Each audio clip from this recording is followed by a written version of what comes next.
Faly miarabanao any atokatranao manaraka ny mety antsika am'izao faraparan'ny herinandro zao ny sary atsika amin'ny zana-bolana androany mbola maina amin'ny ankapobeny zany ny eto Madagasikara ho an'ny androany sy mitoy zay ho an'ny andro rapitsy fa any amin'ny alahady sy alatsinainy dia manomboka mahazovana tsikelikely indray ny alizay satria mialasa moa zany ilay rindrindraona na le antsoina hoe front ato atsimo antsinanan'ny nosy manomboka ny alahady zay mahatonga ny andro somary hiverina indray ny volinandro ririnina ao anatin'izay dia atsapana fa hiena tsikelikely indray aloha zany maripana ambony indrindra ny tena voakasika raha ny aty amin'ny ampovoantany sy ny ilany atsinanany nosy aty zany ho an'ny toetrandrontsika ho an'ny rapitsy maraina no jerevana dia mbola hitohy hatrany zany ny zavona indrindra ho any aty amin'ny faritry ny ampovoantany iray manontolo aty mitatra etra aty amin'ny atitan'ny menabe sy mahazo ihany koa ny tapany avaratry ny atsimo andrefana any zany ho an'ny rapitsy mitatra hatrany amin'ny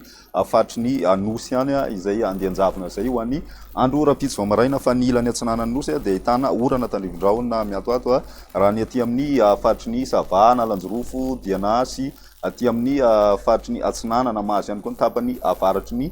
vadivavy fitovinany fa ny any amin'ny faritra atsimo atsinanana andraona ny andro zay mety hoarana orana tandrivindraona ihany koa indraindray maina ny andro amin'ny ankapobeny ho ny faritra sisa ny toetrandrontsika ho an'ny rapitso tolakandro dia hitohy hatrany ny orana tandrivindraona malefaka raha ny aty amin'ny ilany atsinanany nosy aty amin'ny faritra atsinanana ny mahazo an'izay sy ny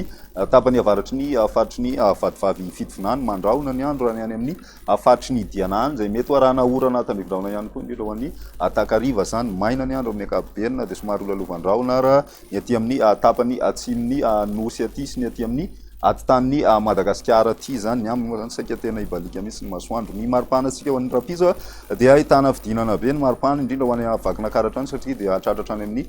valo degré ny maripana ambany indrindra ny ambony indrindra kosa raha ny aty amin'ny ampovoantany dia manodidididina ny 4 degré celsius eo zany ny any amin'ny faritra morotsiraka avaratra andrefana hatrany no mafana indrindra tafiakatra any amin'ny 4 degré celsius zay indrindra aty amin'ny